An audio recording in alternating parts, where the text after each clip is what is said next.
Welcome to an interactive course designed to validate and improve our knowledge of heat treatment.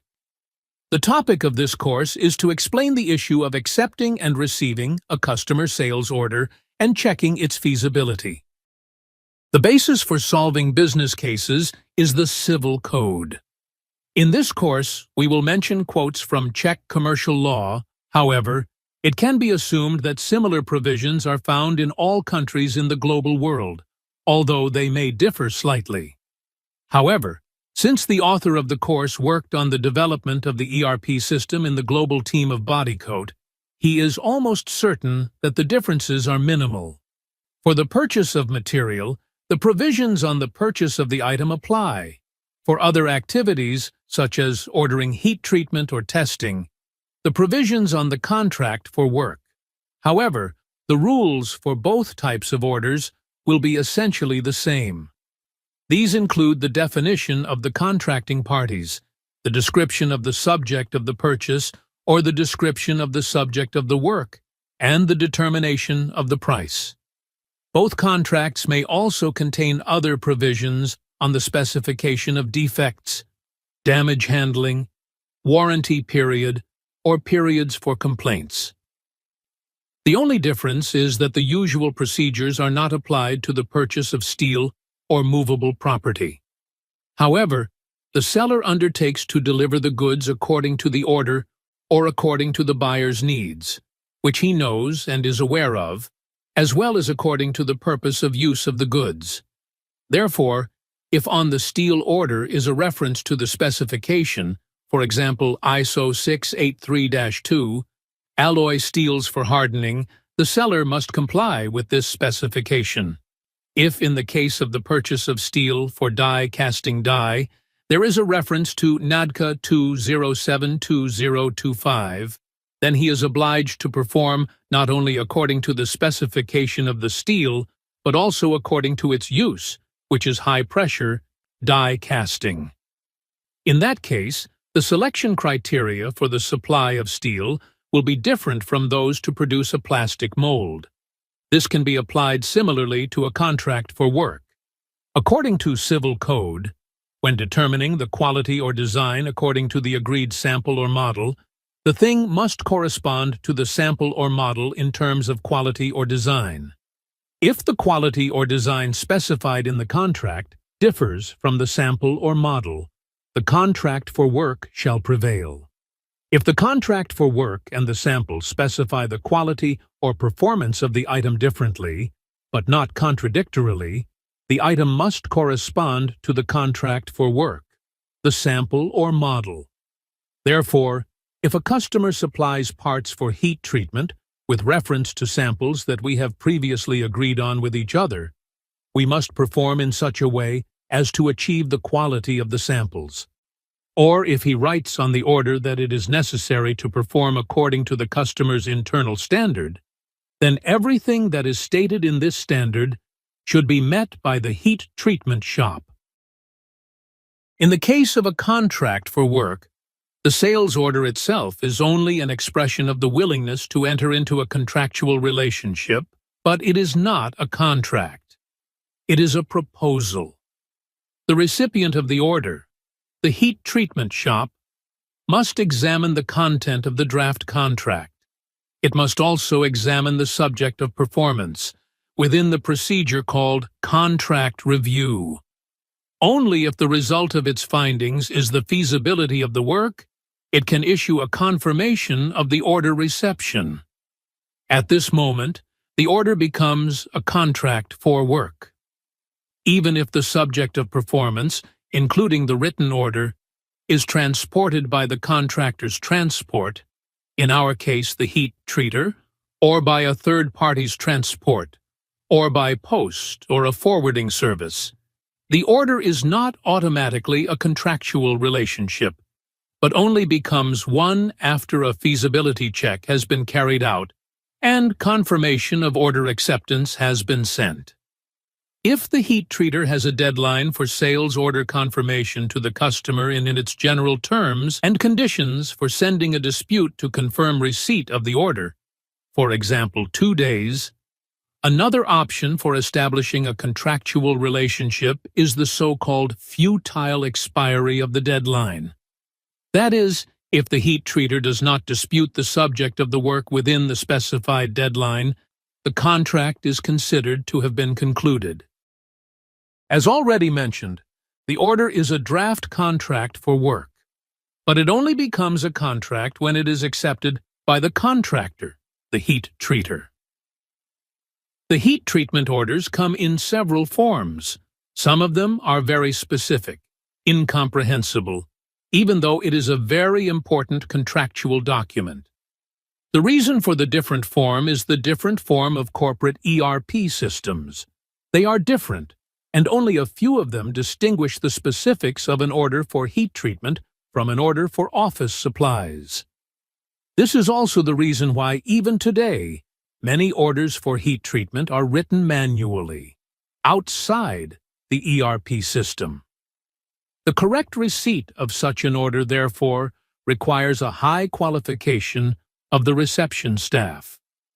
But at the same time, it is necessary to develop a sophisticated system of questioning that clarifies everything that is not obvious from the order. The Civil Code states, "Whoever performs a contract is obliged to perform without defects with the specified or usual properties so that the subject matter of the contract can be used in accordance with the contract and, if known to the parties, also in accordance with the purpose of the contract."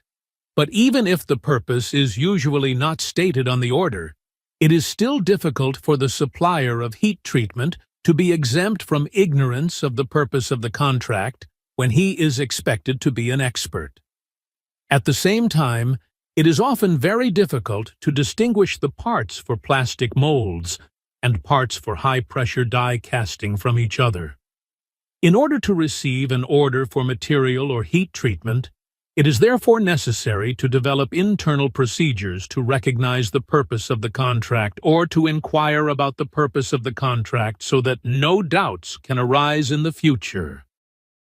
In order to eliminate the effects of incorrect sales order receipt, with regard to performance without defects, with regard to the usual procedures, respecting the performance according to the contract, and, if necessary, the performance according to the purpose of the contract, we must perform an input check of both the order itself and the goods for each received order. This input inspection is a set of activities after the completion of which the received parts can be included in production. Proof of performance is a confirmation of acceptance of the order, conclusion of the contract, and the issuance of accompanying production documentation for heat treatment parts.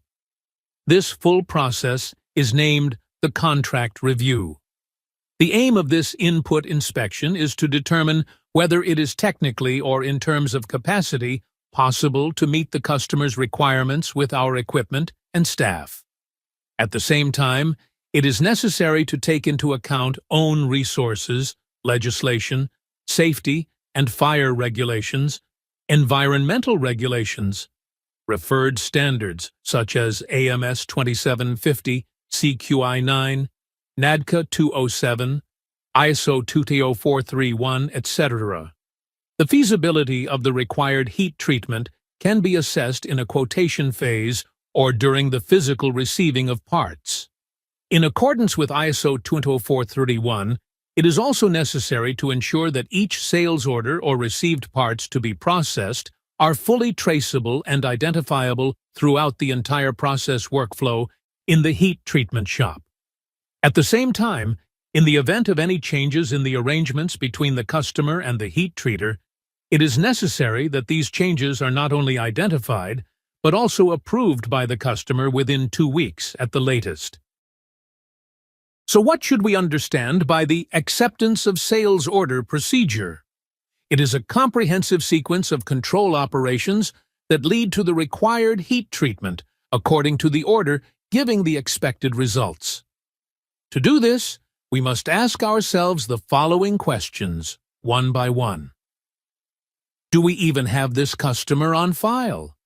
If not, we must have a procedure to create the new customer's card in the ERP system before accepting the order. If there is, we assign the order to this existing customer. Another question is whether there is a quotation in our system. This quote is created by the heat treater sales department in advance based on the customer's demand, and the order should include a link from the customer to it. However, it does not have to be there, and therefore, the worker receiving the sales order must have the tools to find such a quotation. This quote will include not only the price and other business arrangements, but also the quoted production process and routing. This is followed by a check of the completeness of the assignment. Is there all the necessary information in the sales order, or are some missing? If so, we must complete them with a customer inquiry. If not, we continue with the feasibility check. What does this control represent? Above all, information on whether we can carry out the sales order or not. Our equipment may not meet the technical requirement, we may not have experience, or there are concerns that the result will not meet the customer expectation. Therefore, we have to check the technical, quality, work safety, legal and cost feasibility, and finally, all other risks. For some of them, we have to obtain the customer's consent if the situation requires it. Part of the feasibility check is also the recipe, or routing search of existing procedures for the same or similar product. If there is, we will assign it to the sales order. If we don't have it, we have to create it. We will therefore hand over the assignment to the technologist, who will create the production routing and evaluate it by consuming time for individual operations. This will also result in a feasibility valuation of the cost. If we have all this, we proceed to the physical inspection of the goods received. We will discuss this in more detail below. If everything is correct, we proceed to register the sales order in our ERP system. We will create a header of the received order. In the individual rows, there will be items of goods that we tested in the previous step. We assign a production recipes or routing to each item. In reality, however, it is the case that a product or service is already registered in the ERP system, and this product or service already contains the routing. If we create a sales order from an offer, then this offer is usually already created, including the recipes or routing, and it is then copied to the sales order line. In another step, for the more intelligent systems, there is a button called Contract Review. This will end this process of sales order registration and, at the same time, automatically generate a confirmation of receipt of the order.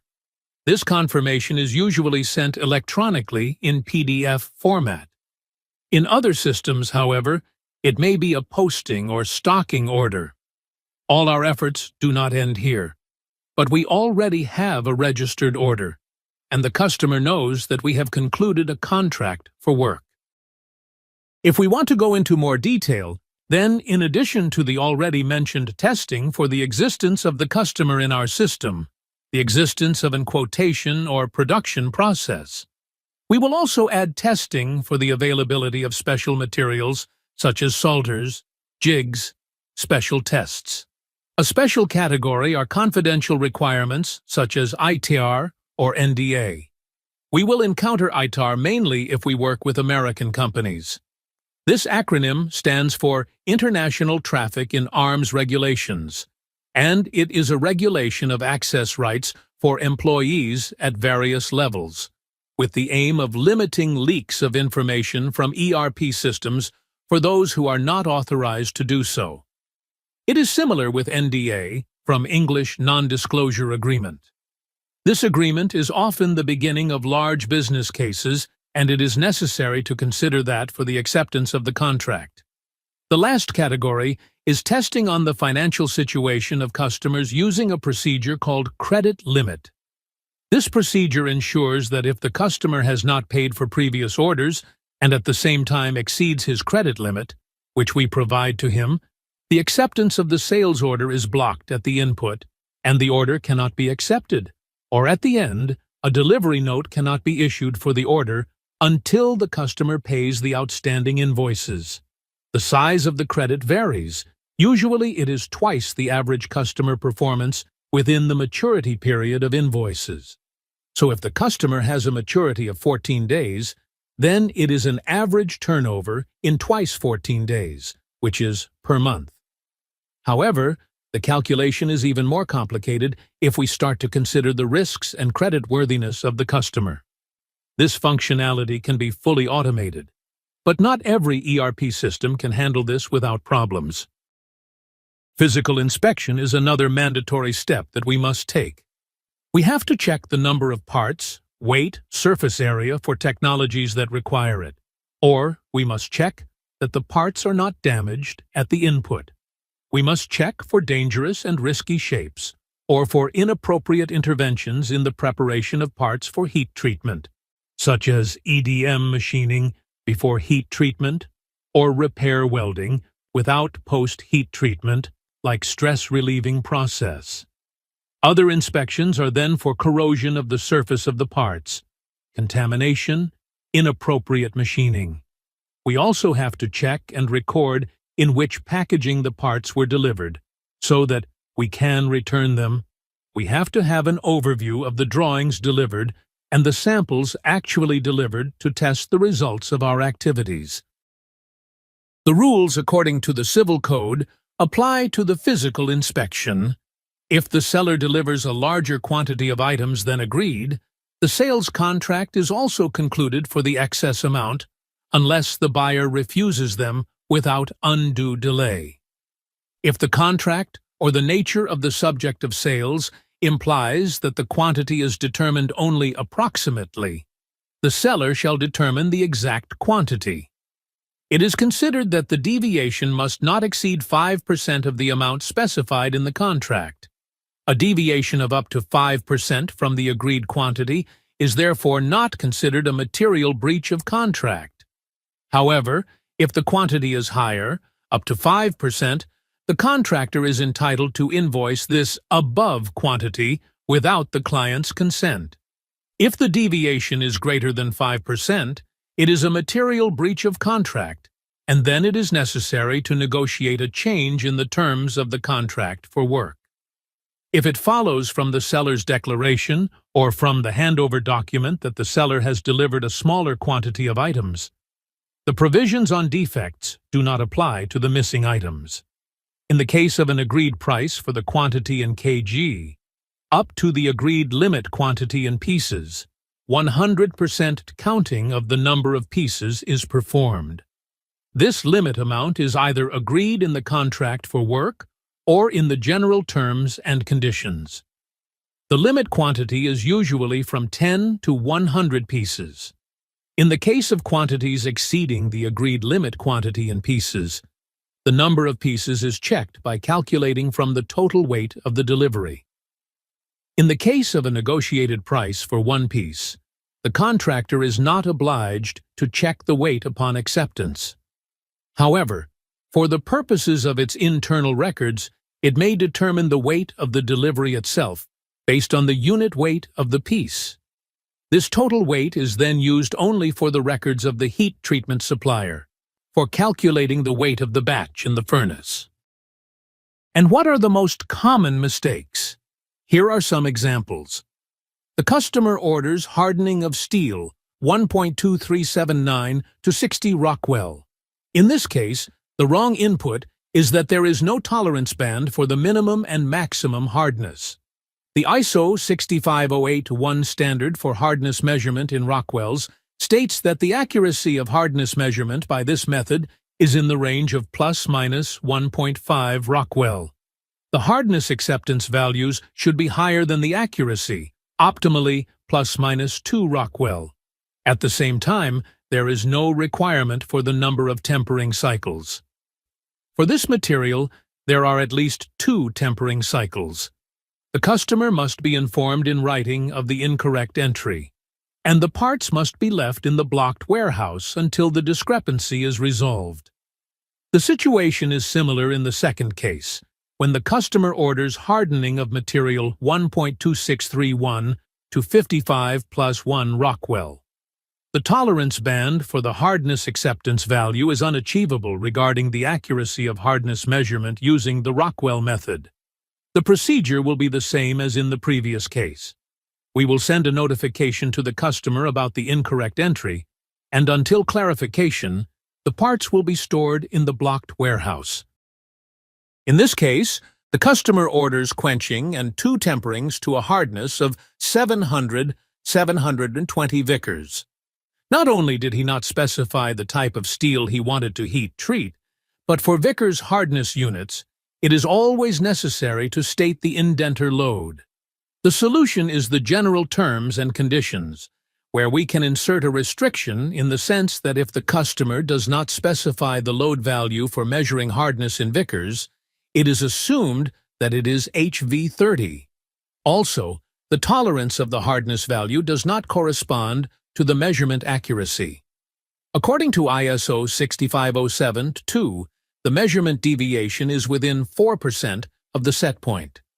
Therefore, if we require an average of 710 Vickers, then we should set a tolerance band of 710 ± 14 Vickers.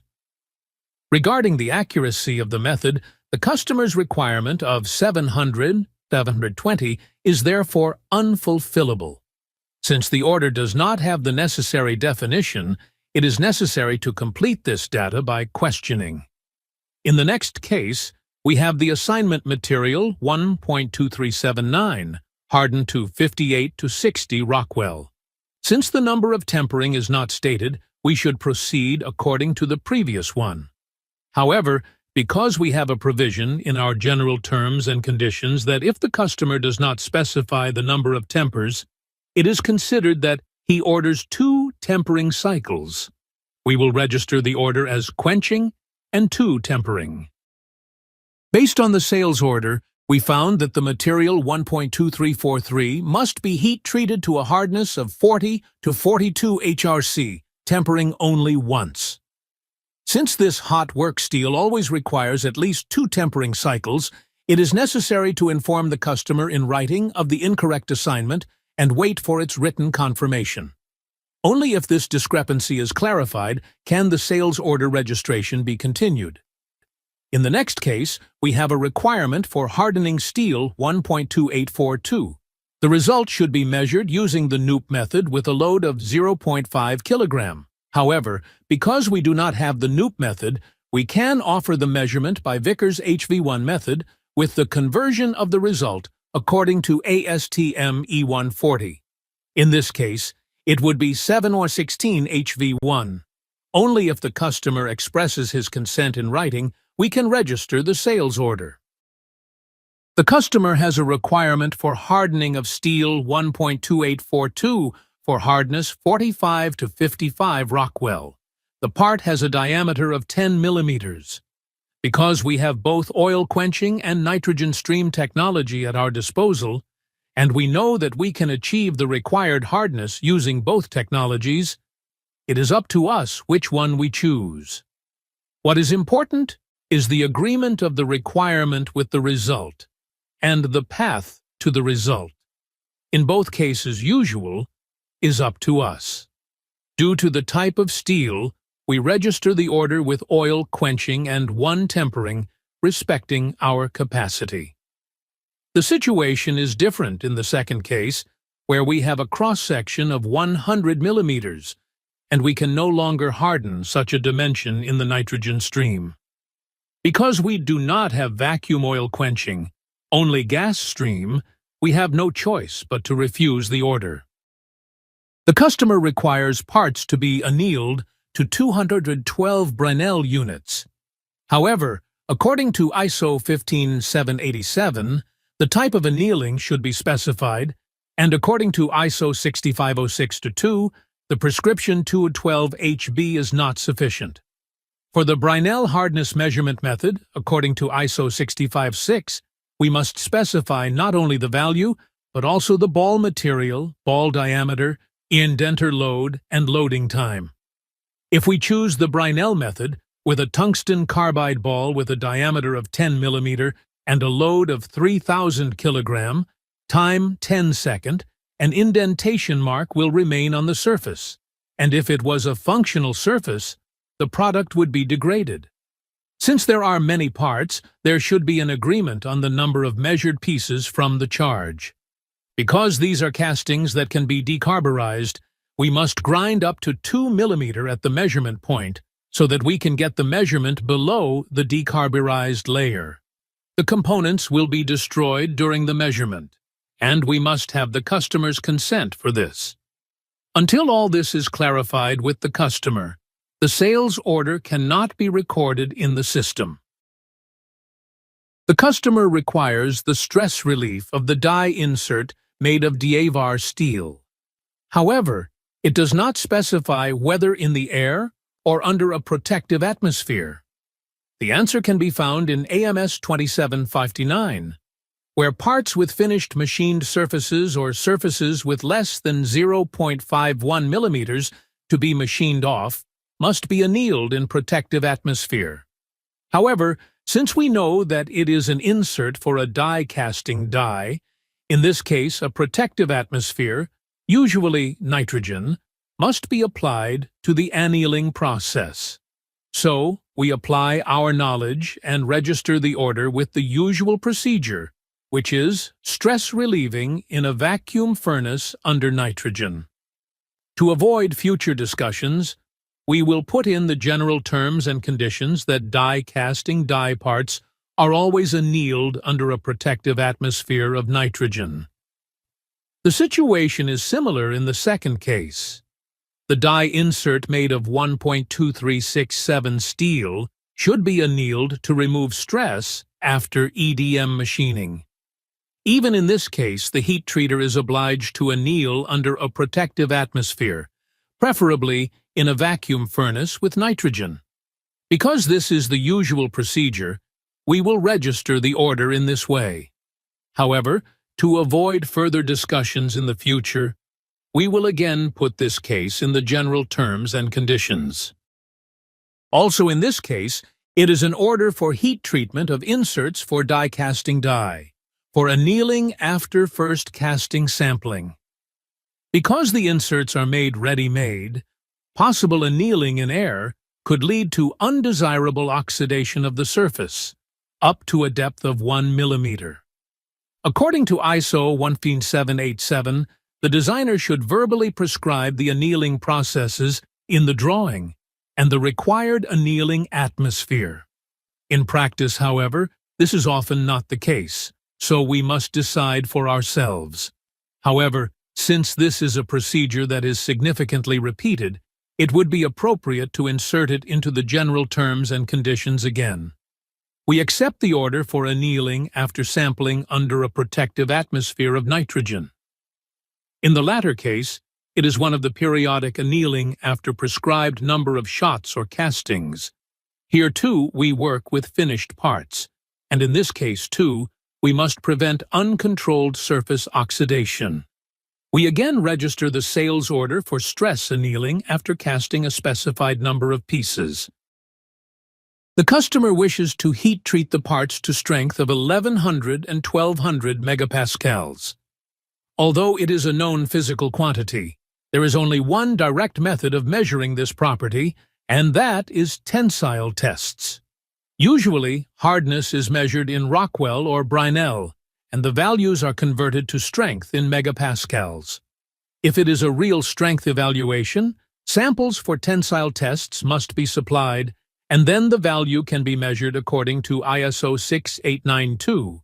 However, to avoid future doubts, we can specify in the general terms and conditions that if the customer requires the strength in megapascals as an acceptance value, and if he does not provide samples for tensile tests, the measurement in Rockwell or Brinell is automatically used, and the result is recalculated. Therefore, if our general terms and conditions contain this, we will accept the order with the condition that the heat treatment will be to values of 34.5 to 38.5 units of HRC, and the results of the HRC measurements will then be converted to values in megapascals according to ISO 18265. If they do not include this, we must clarify it with the customer in writing before we accept the sales order. The second case is even more complicated because there is no tolerance band for the strength values. This is also the reason for further communication with the customer. Since the customer does not require tensile tests, the strength will be measured by recalculation from Brinell hardness measurements, where the accuracy range of the method for values below 450 HBW is specified to ± 2.5%. The customer's requirement of 1100 megapascals corresponds to 345 HBW, and the tolerance to this value is ± 8 HBW. The tolerance zone for input should therefore be from approximately 1070 to 1130 megapascals. Until the customer's written statement is made, the sales order cannot be recorded. In this case, the assignment is completely unclear. Either the customer is actually ordering nitrocarburizing, but then a lot of information is missing to define the nitrocarburized layer, or it is a typical mistranslation of the requirement on the drawing, where the customer translated the term carbonitriding as nitrocarburizing, but in reality, it is carbonitriding. The order is unacceptable in this state, and further inquiries are needed to clarify what the customer is actually asking for. The customer requires nitriding in plasma, but this is a technology that we do not have. However, we have nitriding in gas, and we can offer it. But without the written consent of the customer, we can't do that. These technologies are not interchangeable. In the latter case, the customer requires nitriding of material 16 manganese chromium 5 to 700 to 750 HV1. However, neither the depth of the nitriding layer nor its other parameters are specified. The solution is in the general terms and conditions. If NHD is not specified, it is considered that for low alloy steels it is 0.2 plus 0.1 millimeters, or for high alloyed steels it is 0.1 plus 0.05 millimeters. If we do not have this in the general term and conditions, we must clarify it in writing with the customer and mutually agree on it. In the third example, the requirement for nitriding is 16 manganese chromium 5 steel, with NHD 0.2 plus 0.1 millimeters, surface hardness 60 HRC. However, since the hardness cannot be measured using the HRC method due to the layer thickness, it must be changed to a Vickers measurement in accordance with ISO 14787. Table A1, the relationship between NHD and material hardness. Until clarification, the sales order cannot be recorded. The customer wishes to carburize the parts to a depth of 0.3 millimeters, quench and temper to a minimum of 58 Rockwell. This assignment is incomplete and needs to be clarified. Such a thin layer cannot be measured using the HRC method, and it is necessary to agree with the customer on a suitable control method, for example HV10, HR30N, according to ISO 14787. There is also a lack of tolerance for hardness and a lack of tolerance for the thickness of the carburized layer. It must be specified in agreement with the customer. According to ISO 14787, its prescription should be CHD 0.3 plus 0.2 millimeters. If the customer has a requirement for carburizing to CHD 0.8 plus or 0.4 millimeters, quenched and tempered according to HTO or HTS on the drawing or on the order, then we need these HTO or HTS documents for the correct heat treatment. We therefore have to request them, and the order cannot be accepted until the time of delivery. In the assignment, we have a requirement for carburizing with a CHD of 0.6 plus 0.3 millimeters, a requirement for residual austenite in a layer of less 5%, and a requirement for intercrystalline oxidation of IOD up to 20 micron. Because such a low amount of retained austenite is not detectable metallographically, we must have X-ray analysis. So we need to know the source. Who will do this analysis and its cost? This will affect the cost of processing, so it is necessary to clarify all the context with the customer. In this case, the tool manufacturer orders hardening of the insert made of steel 1.2344 ESR with 3 tempers to the required hardness of 45 to 47 Rockwell, processing according to NADCA 207 in the category Class 1. This description needs to be understood, and this can only be done with knowledge of the content of the NADCA 207 specification. First of all, we need to have a furnace that can control the hardening process from T's and TC thermocouples. We also need to know that for the Class 1 term, the tool manufacturer must provide 2 tests of the material's ability by impact tests, one on the material supplied by the steel supplier, the second time after the actual hardening. A specimen coupon for impact tests must therefore be attached to the heat-treated insert. Until these impact tests are performed, the hardening shop must not release the parts for the customer. Therefore, if a coupon for samples for impact test is attached to the insert, and if we have all other requirements according to NADCA 207 met, we can accept the sales order. If not, we must reject it. At the customer's request, Dievar steel is processed to 46 to 48 HRC. If we do not know the customer, we have to ask what purpose the die will serve. If we know him, and we know that he produces die casting dies, then we can accept the sales order, because all the remaining information about the purpose of the contract is provided by NADCA 207. In the second case, we have an assignment, die casting insert, steel 1.2343, hardness 46-48 HRC.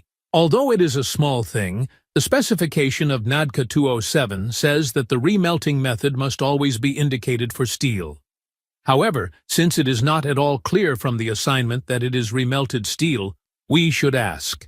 If the steel is not remelted, then we run the risk that either the heat treatment result will not correspond to the usual values, or we even risk cracks during quenching, because in this case we are not sure about material microstructure and expected material properties. The third case of the assignment is a die casting die, steel 1.2343 ESR, resulting hardness 46-48 HRC. The application of NADCA 207 is therefore a must. On the other hand, it is the responsibility of the tool manufacturer to prepare holes for the placement of T's and TC thermocouples, and the recipient of the order must have a furnace that can work with these values. If any of the conditions are not met, we should reject the sales order or obtain the customer's written consent to heat treatment on an exception. If a customer makes a request for maximum hardness for the mentioned materials, we have to be vigilant. Essentially, it requires processing in the forbidden zone, where hardness is achieved by precipitation of secondary carbides. This area is prohibited because the mechanical properties of steel will be limited mainly in the toughness of the steel. We must warn the customer of this, and he must consider all the risks. If they give their written consent, we will accept the sales order. If not, we must reject the sales order. If the customer chooses a hardness of 50-52 HRC for steel 1.2343, and at the same time informs us that the insert will be permanently at a temperature of 550 Celsius, then there is a risk that during the use of the insert, the surface of the die will be permanently tempered, its hardness will be reduced, and its dimensions will change. We must warn the customer about this and, if necessary, offer him a solution at a higher tempering temperature, but at the same time at a lower hardness, so that the heat treatment also meets the purpose of use. Without written consent, the sales order cannot be accepted, because we would risk a later complaint about the hardness of the part, changes in dimensions, or even a reduction in resistance to thermal fatigue. The situation will be similar in this case. The manufacturer of the plastic mold used steel 1.2767 and prescribed a hardness of 54 to 56 Rockwell. This means that the heat treater must temper to the order of 200 Celsius to maintain this hardness. However, since the temperature of the injected plastic will be 250 Celsius, the mold insert will be permanently tempered during use. The designer should also think about this. Unfortunately, when the part arrives at the heat treatment shop, it's too late. The person receiving the parts should contradict this condition, as heat treatment will conflict with the purpose of use. The proposal will therefore be to reduce the hardness, higher tempering temperature, and stability of the insert during operation. The same applies to the requirement for minimum distortions and volume changes during quenching of Sverker 21 steel, with 2 tempers, to a hardness of 50-54 Rockwell. Each material, including this one, changes its dimensions depending on the tempering temperature due to internal structural changes related to the austenite transformation to martensite. Dimensional change curves can be found at steel suppliers, for example in this case at Uddeholm. If the hardness requirement is in the area where physically these changes are justified, whether to plus or minus, dimensional changes will occur without the influence of the heat treater. However, the heat treatment supplier, knowing these curves, can offer a solution. For example, a different area of tempering temperatures where dimensional changes are close to 0. If this change is agreed, it must be in writing. To brazing parts in vacuum with nickel braze alloys, we must be able to meet the condition of high vacuum better than 5 times 10 to the -5th millibar. For this type of brazing, the furnace must be equipped with a diffusion pump. If we do not have such a furnace, then we must reject the sales order. The customer's requirement for minimal distortion is very common. This can be achieved, for example, by reducing the cooling rate. However, this reduced speed can have a negative impact on the internal microstructure. A typical example are die casting dies, where the minimum cooling rate requirement of 28 Celsius per minute must be strictly adhered to. Otherwise, we risk a short tool life. If these requirements conflict, we must ask the customer for written consent to non-standard heat treatment conditions. If a customer, usually making plastic molds, has a requirement for high corrosion resistance of 12% stainless tool steels, like 1.2083 or Stavax from Uddeholm, then we must consider that this corrosion resistance is dependent on both quenching and tempering conditions. The maximum corrosion resistance region lies around 300 Celsius for tempering temperatures. However, there is still a large amount of retained austenite in this area. In the case of larger parts with a characteristic dimension over 100 millimeters, it can happen that the retained austenite will gradually transform into martensite, and due to dimensional changes, the tensile stresses will be locally exceeded so that the parts will crack. However, it usually cracks at the customer's site. It is necessary to warn the customer of this danger and change the parameters of the assignment. For example, to reduce the hardness so that it is possible to temper to temperatures above 500 Celsius, ensuring the full transformation of retained austenite. Nowadays, we increasingly encounter requirements for heat treatment of 3D printed parts, mainly titanium alloys of the titanium 6L4V type. Here, we must be aware that the processing of titanium alloys requires a very high vacuum, better than 5 times 10⁻⁵ millibar. Therefore, a diffusion pump and controlled leak rate before the actual process by a leak test are necessary. Only argon is allowed for this process. If we do not comply, the order must be rejected. If we have this task, material in Connell 7118, treatment HJO plus T1 plus R5, then we need to know what these abbreviations mean. Because it is a customer-specific process, according to the customer specification, DMP11 and DMF 23272, and if we want to perform this heat treatment, we must have NDA with this customer and approval based on a customer audit. Our vacuum furnaces must fully comply with customer specifications. If they do not, we must reject the order. Also, the requirement for processing 17 to 4 pH steel, the H0 plus T1 plus R5 process, must be deciphered upon receipt. Again, knowledge of DMP11 or DMF 23272 is required, as well as an NDA and a customer audit. The individual abbreviations stand for H0 homogenization annealing, T1 quenching, and R5 precipitation hardening, all in vacuum furnace with diffusion pump and under argon. If we do not meet these conditions, we cannot register the order.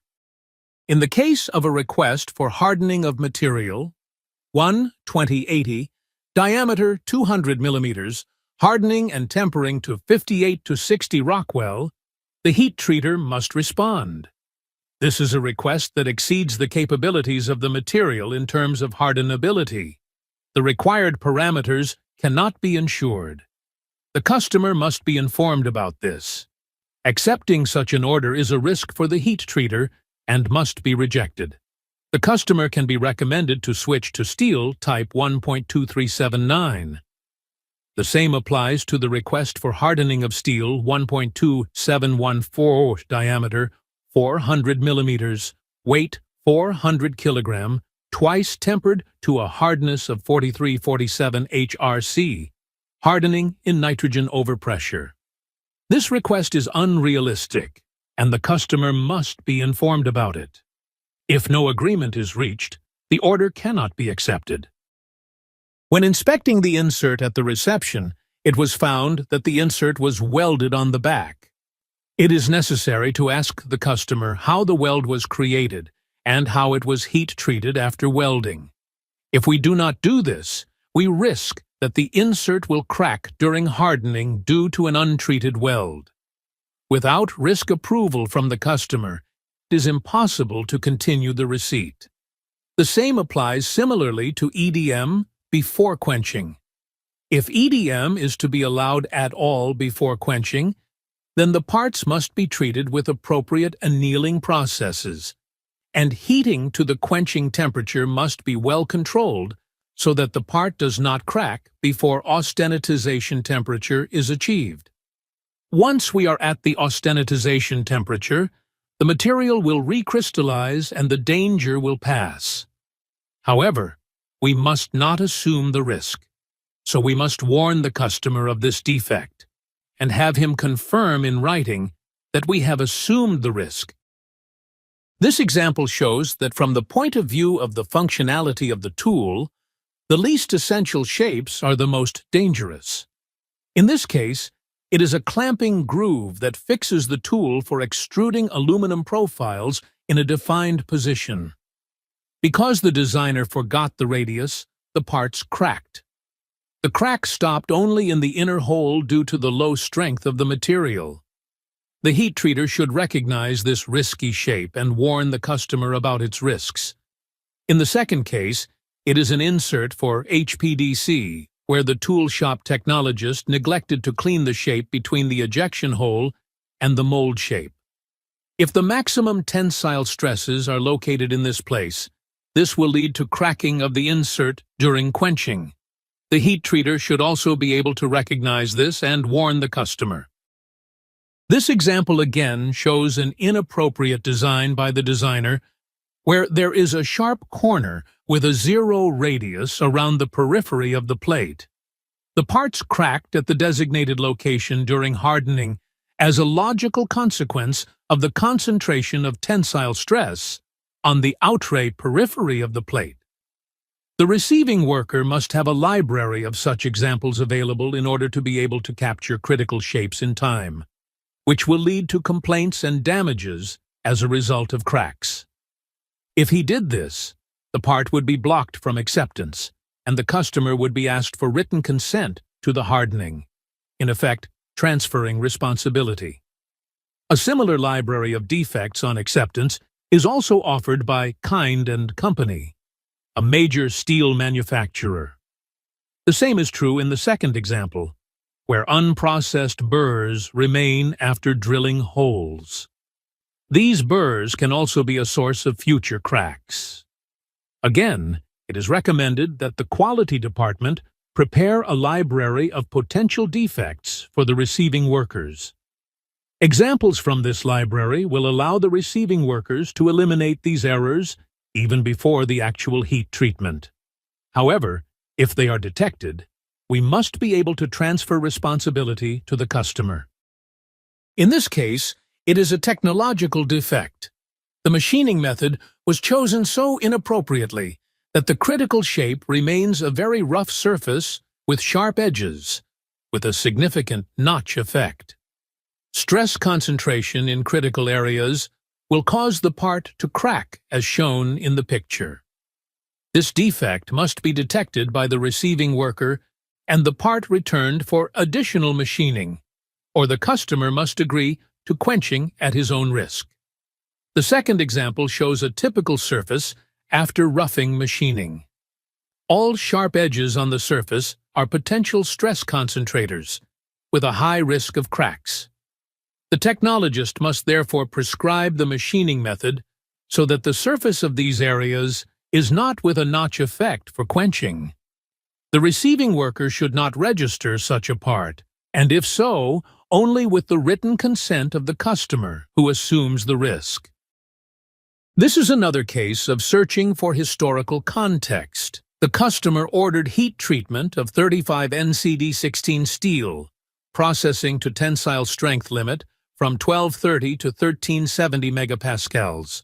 According to IFC 10-123-11 MDE version 4, with material specification according to NCT 10-123-11 MD version 1. Working with these versions covers this history, albeit from the manufacturer's point of view. For receipt, it is important whether the latest versions are available and whether we can ensure the traceability of the order and processing in relation to these versions. This is a very typical situation for the automotive industry and for the aerospace industry. An intelligent ERP system is also important here, as it can tie our service definition to the customer's version of specification. In any case, if we do not have these documents in the latest version, the sales order cannot be accepted. This case has a very complicated assignment, requiring good knowledge of standards. The material 27 manganese chromium B5 should be hardened to 48 ± 2 Rockwells. The hardness in the core is 25 ± 2 Rockwells. The input conditions for the steel are +A and +HH. According to the ISO 683-2 standard, this means that the input material is soft annealed, and its chemical composition is in the upper hardenability range. At the output, a C3.1 inspection certificate according to ISO 1204 is required. The surface of the material after heat treatment should be +BC, which is shot blasted. Code B2 says that a test of the austenitic grain size should be performed after hardening. Surface decarburization is not allowed, so the processing must take place under a protective atmosphere or in a vacuum. The customer requires full traceability according to the material batch, heat number C, and according to the heat treatment batch +T. The receiving employee must therefore be able to assess whether he can accept such an order at all. However, since sampling of the entire batch is required, the parts are intended for the automotive industry. Complete PPAP documentation or production part approval process must first be created. The order is then forwarded to the quality department, where the appropriate documentation is created for customer approval.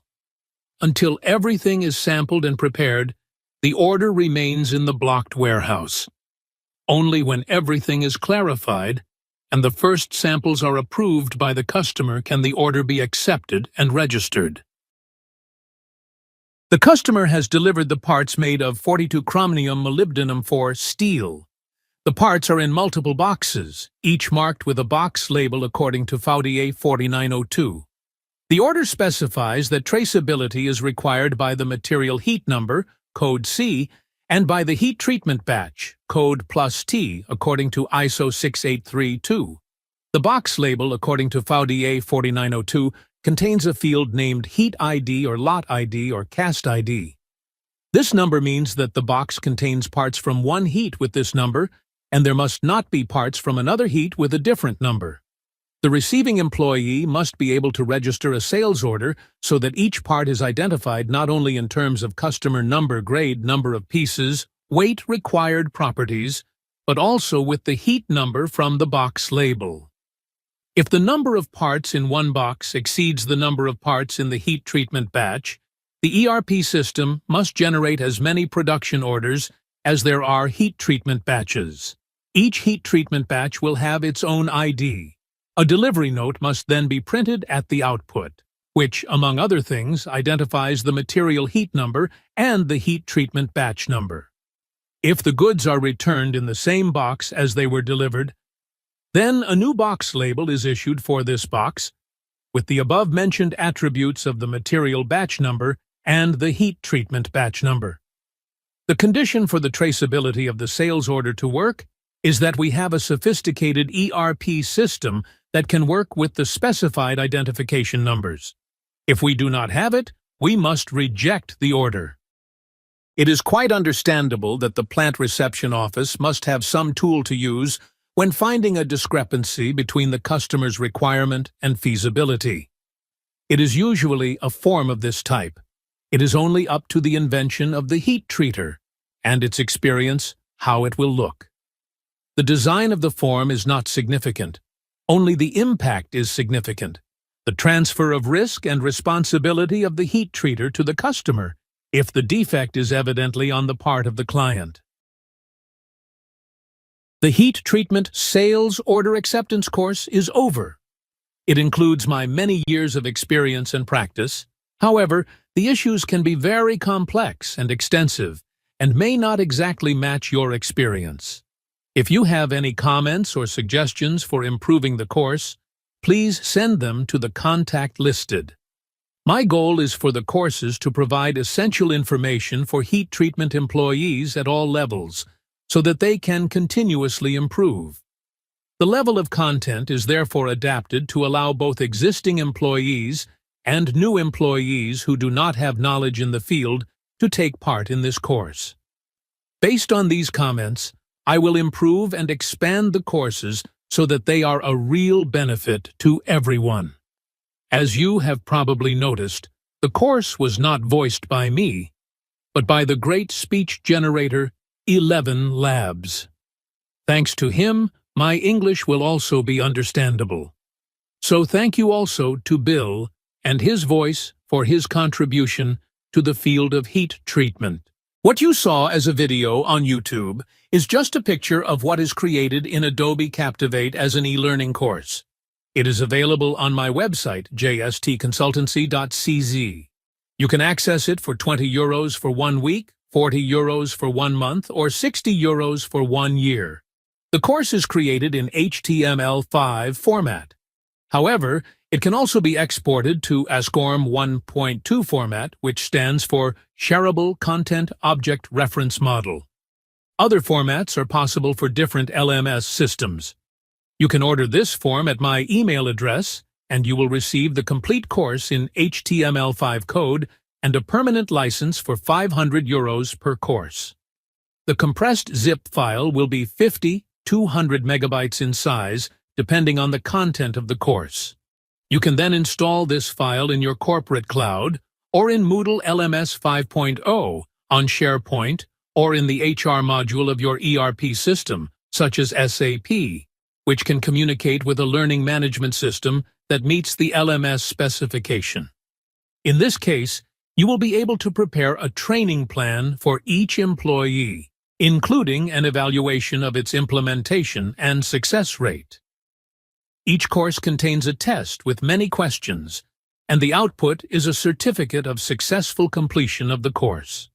You can archive these certificates and use them for employee motivational rewards. The advantages of e-learning are obvious. The employee does not have to go anywhere. They can complete the course anywhere, on a computer, tablet, or even a phone, at work, on vacation, at home, and you will be sure that they have the necessary knowledge to understand what is happening in the heat treatment operation. I do not know of any disadvantages, so I just hope that these courses will serve you and be useful to you. And what is my vision for the future? You can see this in this process map. So far, 16 have been created in Czech and English, and I will gradually add new ones, depending on their importance in the life of the heat treatment operation. I don't know if the courses are perfect, but I'm sure it's a promising form of education that we shouldn't ignore.